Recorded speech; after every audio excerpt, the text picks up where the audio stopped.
If you're a super intense Christian, you might be completely avoiding sin and still not be virtuous. And here's how you can tell. So a lot of times, super intense Christians have these super powerful stories where they used to be really, really bad, but then through the grace of Christ, they become really, really good. This dichotomy is what we can call dualism. It's this idea that there are only two things in the world. Either something is very good or something is very bad. The problem is that when we apply this to the real world, it doesn't really make sense. For example, let's say that there is a shooting where someone kills another person. If that's murder, if it's an unjust killing, that's bad. If it is self-defense, well then the shooting would be good. The problem is there's no room for anything in the middle. Properly ordered mindset is what Aristotle refers to when he talks about virtue. How true virtue is actually the middle ground between one form of vice and another. And unlike dualism where something is either good or bad, this allows for a middle ground where multiple things can fit within the virtuous category. Going back to the dualist mindset, if we said, for example, that overeating is a bad thing, then undereating must be a good thing. But we also know that starvation is not good. That's where this fits in beautifully, because if overeating falls into an extreme vice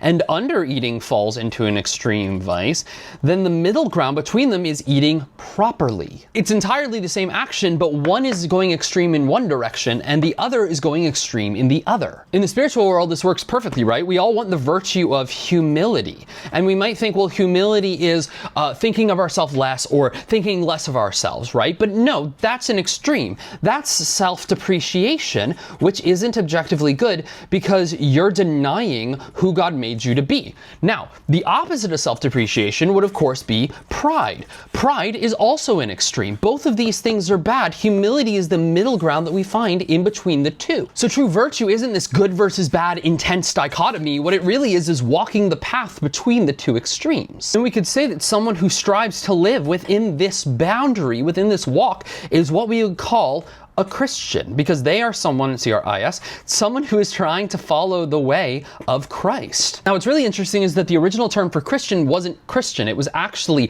followers of the way, because the mark of a Christian is not just in following Christ, it's in or believing in him, it's in following him to the fullest. It's in actively walking the path that he walks. And the path is this right here. If you want to truly be a Christian, it's not in being a good person. God's not going to love you anymore just because you followed a specific thing or you didn't sin in certain regards. He wants you to do that because in doing so, you're walking the way. And at the end of the day, that way is what you were always made for.